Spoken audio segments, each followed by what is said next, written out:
తాకట్లో ఉన్న మీ బంగారాన్ని విడిపించి ఆ రోజు ఆన్లైన్ రేటుకి కొంటాం. Sharma gold company. Hi hello welcome to cinema screen. Tollywood most crazy couple అభిమానులు ఎప్పుడెప్పుడా అని ఎదురు చూస్తున్న ఆ శుభ గడియలు రానే వచ్చాయి. Rowdy star Vijay Deverakonda national crush Rashmika Mandanna ఇప్పుడు అధికారికంగా ఒకటయ్యారు. ప్రేమ పక్షులుగా ఎన్నాళ్ళు వార్తల్లో నిలిచిన ఈ జంట నేడు 7 అడుగుల బంధంలోకి అడుగుపెట్టారు. రాజస్థాన్ వేదికగా జరుగుతున్న ఈ వెడ్డింగ్ సెలబ్రేషన్స్ ఇప్పుడు నెట్టింట మోగిపోతున్నాయని కూడా మనం చెప్పుకోవచ్చు. రాజస్థాన్లోని చారిత్రాత్మక నగరం ఉదయపూర్ వేదికగా విజయ్ దేవరకొండ రష్మికల వివాహ వేడుక అత్యంత వైభవంగా జరుగుతుంది.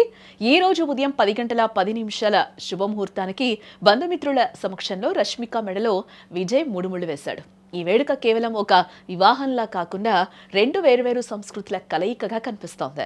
విజయ్ వైపు నుంచి హిందూ సాంప్రదాయ పద్ధతిలో ఉదయం వివాహం జరగగా, రష్మిక సొంత రాష్ట్రం కర్ణాటకలోని కూర్గ్ సాంప్రదాయాల ప్రకారం ఈ రోజు సాయంత్రం 4:30 మరోసారి పెళ్లి వేడుక జరగనుంది.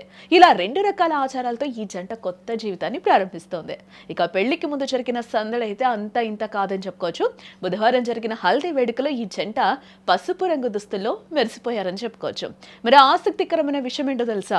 ఈ పెళ్లి వేడుకల్లో భాగంగా విరోష్ ప్రీమియర్ లీగ్ పేరుతో ఒక చిన్న క్రికెట్ మ్యాచ్ ను కూడా నిర్వహించారట. ఇరు కుటుంబాల సభ్యులు, సన్నిహితులు ఈ మ్యాచ్ లో పాల్గొని తెగ ఎంజాయ్ చేశారట.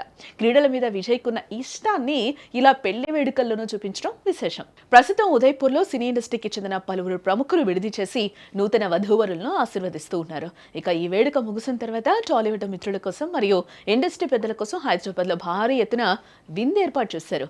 మార్చి 4వ తేదీన హైదరాబాద్ లో గ్రాండ్ రిసెప్షన్ కూడా నిర్వహించబోతూ ఉన్నారు. సోషల్ మీడియాలో ఇప్పుడు ఎక్కడ చూసినా విరోష్ అనే హ్యాష్ ట్యాగ్ ట్రెండ్ అవుతూ ఉంది.